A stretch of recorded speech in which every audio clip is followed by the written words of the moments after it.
Olá! Bem-vindo ao nosso espaço de reflexão. Antes de começarmos nossa jornada de hoje, se você sentir que este conteúdo pode iluminar o caminho de alguém, considere compartilhá-lo. Ao espalhar conhecimento, você também espalha cura e esperança. Vamos começar. O conflito, para muitos de nós, pode parecer um fim irreparável. Pode trazer uma sensação de terror, um sentimento avassalador de o que foi que eu fiz de errado. Feridas antigas de apego, aquelas marcas profundas da nossa história, podem ser cutucadas diariamente, nos lembrando de inseguranças que pensávamos ter superado. Hoje, vamos mergulhar em um comportamento que todos nós, em algum momento, já praticamos ou testemunhamos, mas que em certos relacionamentos se torna uma perigosa ferramenta de sobrevivência, a comunicação por indiretas. Ouça com atenção. Imagine-se dizendo qualquer uma destas coisas: querido, as manhãs poderiam ser muito mais tranquilas se a gente deixasse o carro com a cadeirinha do bebê estacionado na garagem. Ou talvez, ao ver uma cor em uma parede de um restaurante: nossa, eu amo essa cor. Não ficaria linda naquela parede da sala de jantar que você tanto gosta? Ou então, vocês estão assistindo TV juntos, passa um comercial de um eletrodoméstico novo e você comenta: uau, essa tecnologia parece incrível. Poderia ser bem útil para a gente, não acha? Ou ainda: meu Deus, que blusa linda. Faz tempo que procuro uma assim. Acho que tem naquela loja que a gente gosta. Ou, para economizar dinheiro em uma festa de família, você não acha que um jantar em que cada um traz um prato poderia ser uma boa ideia? E, finalmente, depois de tropeçar em caixas por dias, nossa, o rapaz da manutenção tirou todas aquelas caixas hoje em 1 minuto. Não ficou bem melhor o espaço aqui? O que todas essas frases têm em comum? É a indireta. A sugestão. Você não está sendo direto e dizendo o que realmente quer ou precisa. Você não diz: eu prefiro que o carro com a cadeirinha fique na garagem para sairmos mais rápido de manhã. Você não diz: eu quero pintar a sala de jantar de vermelho. Você não diz: precisamos comprar uma air fryer nova porque a nossa está perigosa. Você não diz: eu quero aquela blusa ou eu estou exausto e seria muito mais fácil se o jantar de família fosse no esquema de cada um trazer um prato. E você não diz: eu preciso de ajuda com essas caixas, não consigo levantar tudo sozinha. Você sugere. Você rodeia. Você quase que empurra outra pessoa a abraçar a sua ideia como se fosse dela, ou mostra um exemplo de como aquilo seria bom. Você não pede diretamente, porque em seu relacionamento, pedir diretamente simplesmente não funciona. E, sejamos honestos, usar indiretas faz todo sentido em certos contextos. Às vezes, é o único caminho possível para ter uma necessidade, um desejo ou uma preferência sequer ouvida. Mas existe um lado sombrio na arte da indireta. Muitas pessoas que vivem em um relacionamento narcisista e usam indiretas são acusadas de serem passivo-agressivas, de fazerem triangulação, de usarem comunicação não direta ou, pior, de serem manipuladoras. Levante a mão se isso já aconteceu com você, talvez até em uma terapia de casal. A tragédia aqui é que as pessoas recorrem à indireta como uma forma de comunicar uma necessidade básica que exige o mínimo de colaboração. A indireta é essa tentativa desesperada. No entanto, a menos que o terapeuta ou qualquer outra pessoa de apoio entenda a dinâmica de relacionamentos narcisistas e de abuso, não é incomum que pensem que a pessoa que está dando a indireta é o problema. Eles não conseguem ver que o verdadeiro problema é a pessoa que humilha, inválida e envergonha as necessidades, os pedidos e os desejos do outro. E escute, só porque expressamos uma necessidade ou um desejo, não significa que ele será atendido. Adultos entendem isso. Mas a capacidade de expressar com segurança uma necessidade, sendo ela atendida ou não, é crucial para um relacionamento saudável. E isso simplesmente não acontece, não é permitido, em um relacionamento narcisista. Outro problema é que esse seu comportamento de usar indiretas pode começar a se generalizar para outras áreas da sua vida. Seus amigos e as pessoas que te apoiam de forma saudável podem se cansar disso, especialmente se são pessoas que teriam ouvido e talvez até atendido às suas necessidades se você as tivesse comunicado diretamente. Eles podem começar a ver você como alguém passivo ou até mesmo manipulador. E isso pode ser devastador, porque para você, a indireta é uma questão de sobrevivência. Não é que você seja uma pessoa manipuladora por natureza, você está apenas desesperado para conseguir uma nova fritadeira que não vai incendiar a casa, ou para não ter que andar com seus filhos por meio quarteirão debaixo de chuva porque a pessoa narcisista precisa que o seu precioso carro fique na garagem, mesmo que ela nem vá sair de casa naquele dia. Essa tática pode evoluir para algo que podemos chamar de indireta combajulação. Você não apenas deixa de comunicar sua necessidade diretamente, como também tenta apresentar a ideia como algo que seria bom para a pessoa narcisista, algo que ela gostaria ou que a faria parecer bem aos olhos dos outros. E isso faz sentido, porque, infelizmente, às vezes, quando uma pessoa narcisista sabe que você quer ou precisa de algo, ela fará de tudo para garantir que você não consiga, apenas para te provocar. Mas o truque ao bajular um narcisista é a sutileza. Ninguém reconhece um golpista melhor do que outro golpista. Como eles são mestres da manipulação, se a sua bajulação for muito óbvia, eles perceberão na hora. E, para piorar, essa combinação de indireta com bajulação pode fazer com que outras pessoas te vejam como o verdadeiro manipulador da história. Esteja ciente também da indireta triangulada. Por exemplo, quando você diz, olha, o rapaz da manutenção tirou as caixas rapidinho, não ficou ótimo. Isso quase sempre será percebido como uma crítica pela pessoa narcisista, que provavelmente se sentirá envergonhada e comparada desfavoravelmente a outra pessoa. Mesmo que tenha sido ela quem reclamou da bagunça das caixas, mas se recusou a ajudar. E você pode se perguntar, então, o que diabos eu deveria fazer? A resposta não é simples. Esse padrão de comportamento é um legado.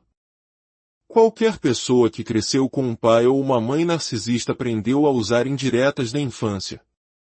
Pode ter sido a maneira como você comunicava suas necessidades quando criança, ou como você via um de seus pais, o menos narcisista, tentando ter suas próprias necessidades atendidas. Nada é pedido diretamente.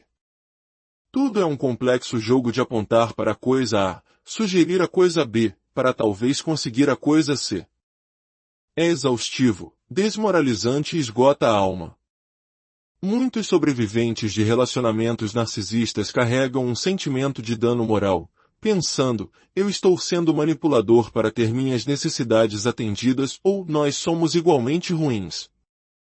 Eles internalizam a ideia de que não sabem se comunicar e, por isso, suas necessidades não são atendidas. Enquanto isso, as prateleiras estão cheias de livros de autoajuda sobre relacionamentos que só fazem um sobrevivente se sentir pior, com mensagens como a comunicação é uma via de mão dupla ou relacionamentos são 50-50. A verdade é que um relacionamento narcisista é o equivalente a um deserto de necessidades. É desolado, e encontrar validação é tão difícil quanto encontrar água. Mas, de alguma forma, as pessoas narcisistas sempre conseguem encontrar seu oásis e garantir que suas próprias necessidades sejam atendidas, através da manipulação e de todas as suas outras táticas. O fato é que, mesmo nesses relacionamentos, às vezes precisamos comunicar necessidades. Não podemos fazer tudo sozinhos. Precisamos do consentimento, do acordo ou da cooperação da outra pessoa, nem que seja para assinar um documento. A indireta, que para quem a usa muitas vezes soa tão repugnante, pode ser o único caminho claro para evitar uma briga enorme, ser vítima de gaslighting ou ser completamente ignorado ao tentar satisfazer uma simples necessidade. E usar indiretas pode ser doloroso, porque é horrível reconhecer que seu parceiro, seu familiar, ou quem quer que seja a pessoa narcisista em sua vida, simplesmente não se importa. Eles não se importam que você tenha que andar na chuva com as crianças. Eles não se importam que cozinhar para um feriado seja exaustivo quando você tem um emprego em tempo integral. Eles não se importam que um pouco de ajuda deles em casa faria uma diferença enorme. Então, qual é a resposta? Para os sobreviventes que não podem ou não se sentem prontos para sair desses relacionamentos, a verdade é que não existe um caminho claro para pedir o que você precisa. Em alguns casos, quando você absolutamente precisa da cooperação deles, talvez a indireta estratégica seja a única opção. Em outros, você continua se esgotando e fazendo mais do que a sua parte porque é mais fácil do que a briga, mas abandona a indireta, porque não adianta. O mais importante é prestar atenção a essa dinâmica. Deixe que ela alimente sua aceitação radical e suas expectativas realistas sobre o que esse relacionamento realmente é. E, crucialmente, vigie-se para não levar esse comportamento para outros relacionamentos, com pessoas com quem você poderia, de fato, comunicar suas necessidades de forma clara e direta sem que nada de ruim acontecesse. Reconhecer que você usa indiretas não é para se envergonhar. É para entender que você não é um comunicador falho. A verdade é que simplesmente não há um caminho saudável para comunicar necessidades em um relacionamento narcisista. Essa dinâmica de silenciamento vai ainda mais fundo. Ela nos leva a minimizar nossas próprias conquistas. A pessoa narcisista, mestra da projeção, frequentemente projeta suas próprias inseguranças nos outros. Ela pode ser extremamente carente de atenção, mas vai zombar ou humilhar você por compartilhar algo bom que aconteceu. Você conta a amigos sobre uma promoção, e o narcisista diz, nossa, sempre falando de si mesmo, não é? Você precisa mesmo de muita atenção. E isso dói, porque você raramente faz isso. Com o tempo, para evitar ser acusado de se gabar ou de ser exibicionista, você para de compartilhar. Quando alguém pergunta e aí, novidades, você se retrai. A voz do narcisista ecoa na sua cabeça, lá vem a pessoa que precisa de toda a atenção do mundo. E você responde, ah, tudo bem. Nada demais. Se você cresceu assim, com pais narcisistas, isso está no seu DNA emocional. Você pode ter ouvido frases como o orgulho precede a queda ou não se ache demais. Para se manter seguro e ser aceito, você aprendeu a cortar as próprias asas. Você não contava que tirou a melhor nota na prova, ou que fez o gol da vitória. Você aprendeu cedo que não podia compartilhar suas conquistas, especialmente se você era o bode expiatório da família, enquanto o filho dourado tinha toda a liberdade para brilhar. Essa é uma herança terrível, porque na vida adulta, você não sabe como comunicar seu próprio valor. Você não se arrisca. Sente-se desajeitado ao falar de suas qualidades, como se estivesse sempre sendo julgado. Isso se repete no trabalho, com chefes e colegas narcisistas que se sentem ameaçados pelo seu sucesso.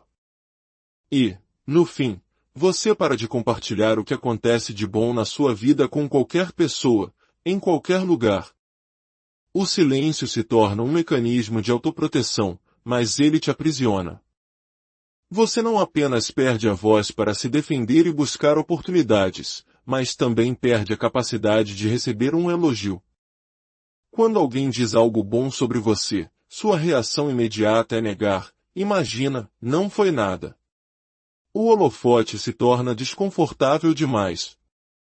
O fantasma do narcisista ainda está ali, sussurrando no seu ombro. A insegurança deles rouba sua voz. Mas não se esqueça do mantra que aprendemos na era das videochamadas, você está no mudo. Talvez tenha chegado a hora de se desmutar. É hora de encontrar sua voz novamente. Agora, existe um grupo fascinante de pessoas que parecem imunes a isso. Eu os chamo de estrategistas narcísicos. Eles não são negacionistas nem facilitadores. Eles sabem que a pessoa é narcisista e problemática, mas isso simplesmente não os afeta. Eles dominam a arte de manter os trens funcionando no horário. Eles concordam com um sorriso. Claro, você tem razão. Vamos fazer do seu jeito. Mas, em particular, eles admitem, é óbvio que ele está errado, mas não vale a pena a dor de cabeça. Essa abordagem não vem de uma resposta de medo, como a submissão involuntária que muitos sobreviventes experimentam. É tática. É uma escolha consciente de economizar tempo e energia. Essas pessoas geralmente têm algumas vantagens: um histórico menos severo de abuso, poder social, uma autoestima saudável, empatia e estabilidade psicológica. Elas não precisam provar nada a ninguém, muito menos a um narcisista. Embora a maioria de nós talvez nunca alcance essa imunidade tática total, podemos aprender com ela. Podemos nos tornar mais estratégicos, nem que seja para poupar nossa própria energia. O objetivo é chegar a um lugar de verdadeira aceitação radical, onde não há mais dependência emocional da pessoa narcisista ou do universo que a apoia. Isso nos leva ao ponto final e mais crucial, o conflito. Quando você sobreviveu a um relacionamento narcisista, qualquer conflito ou diferença de opinião pode parecer catastrófico. A mensagem implícita é que, se houver uma briga, o inferno virá à tona. Você aprende que se defender resulta em mais raiva, gaslighting, tratamento de silêncio ou tudo isso junto. A tensão é constante. Você vive pisando em ovos, prendendo a respiração, esperando a próxima explosão. Mas nem todo conflito é ruim. O conflito é parte integrante das relações humanas. Em um relacionamento saudável, palavras acaloradas podem ser seguidas por responsabilidade, pedidos de desculpas sinceros e um compromisso de melhorar. O relacionamento cresce e se aprofunda. O narcisismo, no entanto, anula essa possibilidade. Para uma pessoa narcisista, não existem dois lados. Existe o lado dela e o lado errado. O seu. Não há capacidade de empatia por outro ponto de vista. Portanto, o conflito não é apenas tóxico, mas também não há um caminho claro para o reparo. As pseudo-desculpas como "sinto muito que você se sinta assim" não são reparos. São o equivalente a colocar fita adesiva em uma janela quebrada. A janela continua quebrada. Essa falta de reparo é o motivo pelo qual o relacionamento narcisista se torna cada vez menos saudável com o tempo. Ele morre uma morte lenta, porque não pode ser consertado. O medo do conflito que nasce desses relacionamentos pode vazar para outras áreas da sua vida. Você pode começar a acreditar que não é bom em conflitos. O maior risco é a tendência de assumir rapidamente a culpa para manter a paz. Os relacionamentos narcisistas nos programam para acreditar que, se assumirmos a culpa, a harmonia pode ser restaurada. O verdadeiro trabalho de cura é aprender a ter conversas difíceis. É aprender a observar como uma pessoa lida com o conflito. Ela é capaz de chegar a um lugar de equilíbrio onde você se sente ouvido? Mesmo que não haja um final perfeito, se você se sentir seguro, conectado e visto após um conflito, isso é uma grande parte do reparo. O que não é reparo é você sempre assumir a culpa, a outra pessoa guardar rancor para sempre, e a narrativa contínua de que você é o difícil por querer resolver as coisas. Rupturas relacionais podem ser reparadas. Talvez não em relacionamentos narcisistas ou antagônicos, mas em muitos outros, sim.